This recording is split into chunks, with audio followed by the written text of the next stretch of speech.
Assalamualaikum warahmatullahi wabarakatuh. Gimana ya Surya Paloh ketika mengetahui dua kadernya sudah tersandung dengan kasus korupsi, yaitu Menko Info dan juga Mentan. Dalam suatu kesempatan ada seorang wartawan yang cukup berani menanyakan janji Surya Paloh yang menurut penanya akan membubarkan partai jikalau kadernya tersandung kasus korupsi. Lalu bagaimana jawaban dari Surya Paloh, teman-teman? Mari kita lihat sama-sama. Kalau ada kader partai yang terkena kasus hukum, khususnya dalam masalah pemberantasan korupsi, termasuk diri saya, pada saat yang sama, atas dasar kerelaan atau dipecat, meninggalkan partai itu. Tuklah kami termasuk diriku ini kalau kami mengkhianati komitmen ini. Kami ingin perbaiki bangsa ini. Kami tidak pernah main-main antara ucapan dengan perbuatan. Masih ingat janji Surya Paloh jika kadernya korupsi, Nasdem akan dibubarkan? Inilah jawaban Surya Paloh ketika ada wartawan menyinggung soal itu. Mari kita cek videonya. Bagus, ini pertanyaan untuk klarifikasi. Ada rekam jejaknya ucapan itu? Ada? Coba bacakan supaya teman-teman tahu. Gimana? Bacakan. Di pemberitaan Republika, Pak. Republika yang menulis Republika. Iya, benar. Dan ditanya oleh Republika. Oh. Kapan saya bicara? Kepada siapa saya bicara? Gimana audiens? 3 Juni 2015 saat pembekalan caleg Partai Nasdem. 3 Juni. Enggak demikian meaningnya. Enggak ada lebih tolol. Ketua umum partai mengatakan kalau ada kader partai yang korupsi, partai dibubarkan. Jadi itu tidak benar, Pak, ucapan itu. Enggak, itu saya salah. Karena memang tidak ada itu. Meaningnya bukan begitu. Jadi makna yang sesungguhnya bukan itu. Spirit semangat kita untuk anti korupsi. Tidak ada artinya kita ini. Kalau kader kita jangan bisa melakukan perbuatan-perbuatan tercela, untuk apa kita punya institusi seperti ini? Nah, spirit adalah seperti itu. Jadi bukan ada kader partai. Siapa menjamin kader partai itu penyusup bisa masuk di kader partai kita hari ini? Ini yang melakukan perbuatan tidak tercela. Kemudian pada anak-anak negeri ini yang datang dengan penuh cita-cita, idealisme, pengabdian, berjuang bersama di dalam suatu partai, harus menjadi korban karena 1, 2, 3 orang yang tidak dekat. Nah, itu tidak benar. Jadi saya intinya mengkoreksi, bukan itu sesungguhnya. Ya, jadi Pak Surya Paloh mengkoreksi, intinya meaningnya yang disampaikan katanya bukan itu, tapi terlanjur ini ucapan beliau yang dulu itu tersebar luas. Jadi banyak orang yang nagih janji bubarin partai, keluar partai, pecat begitu ya. Ya kita lihat sama-sama ya, apa yang disampaikan tidak sesuai dengan perbuatan ternyata ya. Oke. Akan membubarkan partai jika kedapatan kadernya korupsi. Mulai ngelas Deni Pak Tua, mulai tidak mengakui, atau jangan-jangan memang udah pikun. Dulu ucapannya dia mengatakan apa, sekarang dia mulai pikun, mulai tidak mengakuinya, dan seolah-olah tidak pernah mengatakan, seolah-olah kami masyarakat yang melihat video itu seolah-olah salah paham dan tidak mengerti maksud dia. Oh alah, Nasdem kayak gitu kok mau dipercaya rakyat, mimpin negara. Hancur Indonesia kalau dipimpin partai macam kamu itu. Janjinya aja kok lupakan, bahkan tidak mau mengakui itu. Masuk diri saya.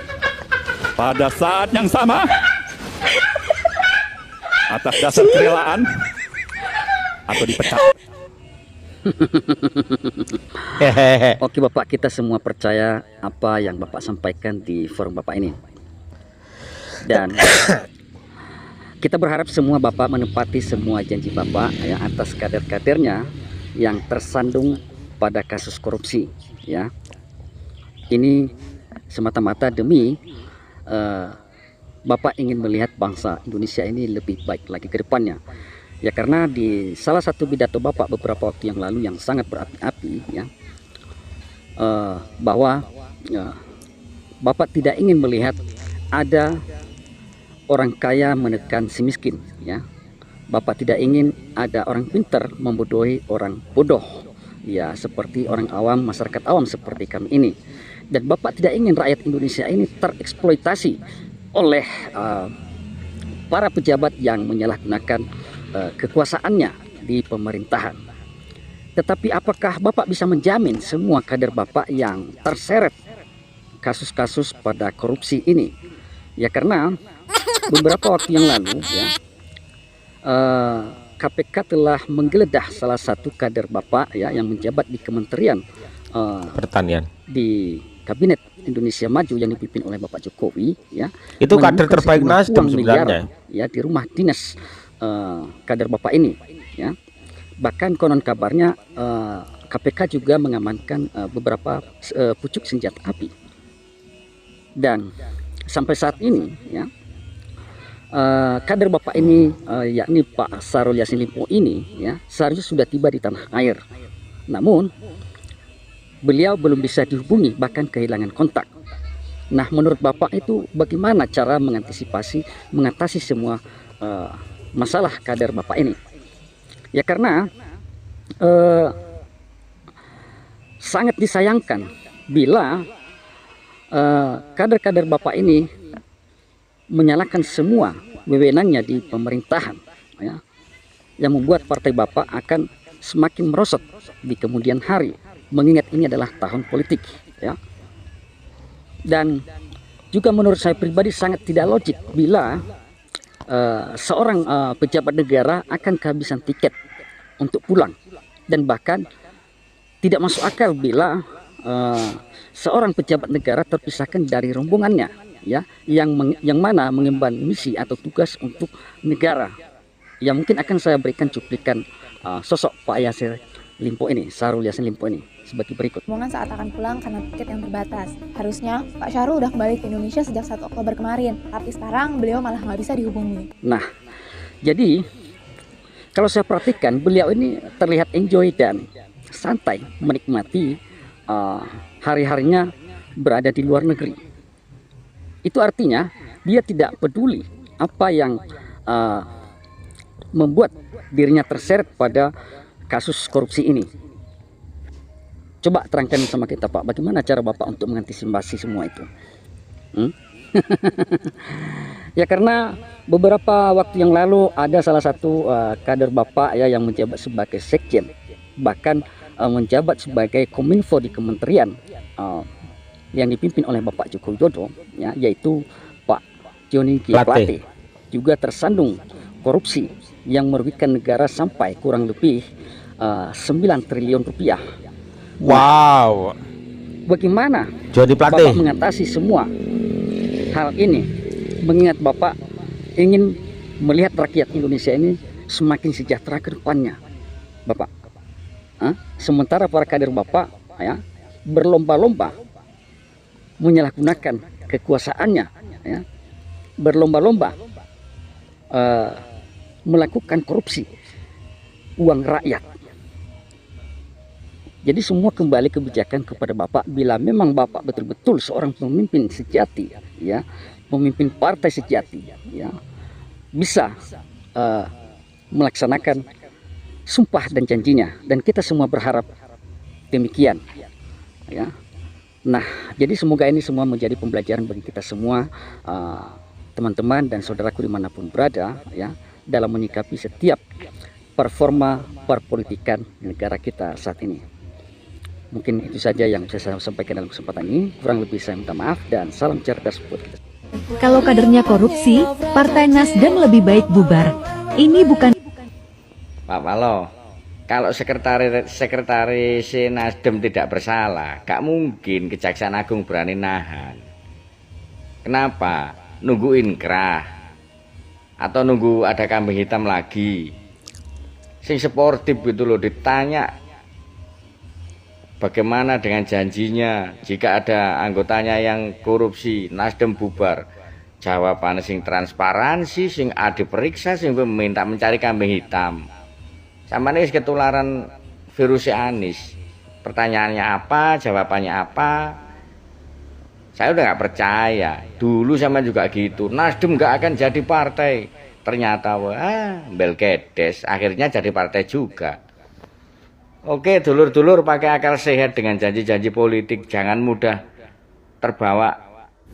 Salam NKRI. Lagi rame nih ngebahas masalah korupsi korupsi dan korupsi lagi. Iya, kita ketahui saat ini KPK tengah menyelidiki kasus dugaan adanya tindak pidana korupsi di Kementerian Pertanian. Tentu saja hal ini melibatkan Syahrul Yassin Limpo selaku Menteri Pertanian dan juga kader dari Partai Nasdem. Wow. Masalah Johnny J. Plate belum aja beres nih. Tiba-tiba Partai Nasdem ada lagi heboh kasusnya. lagi, rame lagi, di mana kadernya diduga terlibat kasus korupsi. Saya jadi pengen tahu nih ya, kira-kira Pak Surya Paloh itu akan menepati janjinya gak ya? Dimana kan beliau, Pak Surya Paloh, pernah mengatakan sebagai ketua umum dari Partai Nasdem, dia akan membubarkan partainya jika terbukti kader-kadernya banyak yang melakukan tindak pidana korupsi. Ya, sebenarnya teman-teman, saya lihat di Google, dia scroll di media sosial. Saya bicara secara objektif saja ya, tidak ada kata membubarkan partai. Mungkin apa itu portal berita itu mengambil kesimpulan bahwa Pak Surya Paloh akan membubarkan partai, tapi pada intinya Pak Surya Paloh mengatakan bahwa saya sendiri kader partai yang terlibat kasus korupsi akan dikeluarkan, akan dipecat intinya. Jadi sebenarnya yang harus ditepati oleh Pak Surya Paloh adalah memecat kader-kader yang terindikasi korupsi seperti Syahrul Yassin Limpo. Ada juga Johnny G. Plate, langsung saja dipecat begitu ya, untuk membuktikan janji dan omongannya ya. Lalu kenapa harus ada tindakan atau upaya menghilangkan jejak dan bukti-bukti? Itu kejanggalannya. Yang kedua, KPK menggeledah rumah dinas Pak Syahrul Yassin Limpo, dan saat penggeledahan terjadi ditemukan uang cash dengan nominal yang cukup fantastis 30 miliar. Kira-kira itu uangnya siapa ya sebanyak itu, atau uang dari mana tuh? Cash, masalahnya uang cash 30 miliar. Agak-agak tanda kutip sih ya. Tetapi yang paling menghebohkan atau yang paling pengen saya ketahui adalah ditemukannya 12 senjata api di rumah dinas Menteri Pertanian tersebut. Ya, jadi intinya teman-teman, Pak Surya Paloh jangan ngeles lah, jangan ngeles, langsung aja pecat kadernya yang terindikasi terkena kasus korupsi. Jadi langsung jadi dipecat supaya nggak ada asumsi dan juga pendapat yang berbeda-beda di masyarakat. Karena di media sosial itu kayak gitu. Ya, walaupun meaningnya apa, intinya itu mereka beranggapan bahwa Pak Surya Paloh akan membubarkan partai gitu. Ya, jadi sudah bergulir luas di media sosial dan di masyarakat bahwa Pak Surya Paloh akan membubarkan partainya apabila ada kadernya yang terkena kasus korupsi. Jadi sebaiknya saya pikir Pak Surya Paloh harus dengan secara tegas mengatakan bahwa kader-kader yang terkena indikasi korupsi harus segera dipecat ya, secara tidak hormat dari Partai Nasdem, agar asumsi pendapat masyarakat itu berbalik arah menjadi lebih baik. Itulah saran saya. Saya bicara secara objektif, teman-teman. Ya, jadi ayo kita tunggu sama-sama apa yang akan dilakukan, yang bakal dilakukan oleh Pak Surya Paloh sebagai nahkoda dari Partai Nasdem. Terima kasih saudara-saudaraku. Kita tunggu gebrakan dari Surya Paloh ke depan. Wassalamualaikum warahmatullahi wabarakatuh. Peace love.